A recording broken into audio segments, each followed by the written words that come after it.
आङो दायो जाब्रां ब्रिजआव सफैबाय बे आइफवालि निउ ब्रिज दालाङावहाय आं मानि थाखाय बे आइफवालि जाब्रां ब्रिजआवहाय फैदोंमोन होननानै बुङोब्ला जास्ट ओरैनो माने सासे सिंगिरिखौहाय आङो लाबोदोंमोन नैबे दालां सिङावहाय जे माने आइ रिभार दै नैबे आइ रिभार दैयावहाय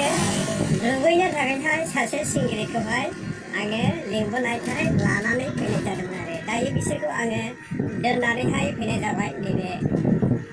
आङो दायो माने गिदिंफिनबाय न' फारसे दायो आं सफैसिगोन बेनिखायनो नायलांदो अब्ला लोगोफोर नै ओरैबायदि रोमै रोमैनो थांलाय फैलाय ओरैबायदि मोजां जाबाय दा बे दालाङा मानसिफोरनि थाखायहाय अल दा मेनकाइन्डस दायो मानसिफोरनि थाखायहाय मोजां जाबाय नैबे दालाङा मानि थाखाय मोजां जाखो होननानै बुङोब्ला नैबे आइ रिभारखौहाय बहुद मानसिफ्रानो माने नावजोंसो बारनो गोनां जायोमोन हस्पिटालफ्रावहाय फैनांगौब्लाबो माने फटाफट सफैनाय जायामोन नाव गाखोनानैसो लासै दैखौ बारनानैहाय फैनो गोनां जायोमोन मानसिफ्रा कलेजाव फैनाय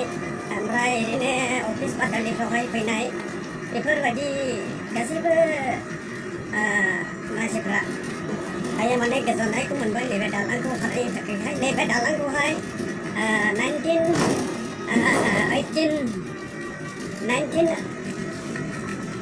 2018 मायथाइयावहाय नैबे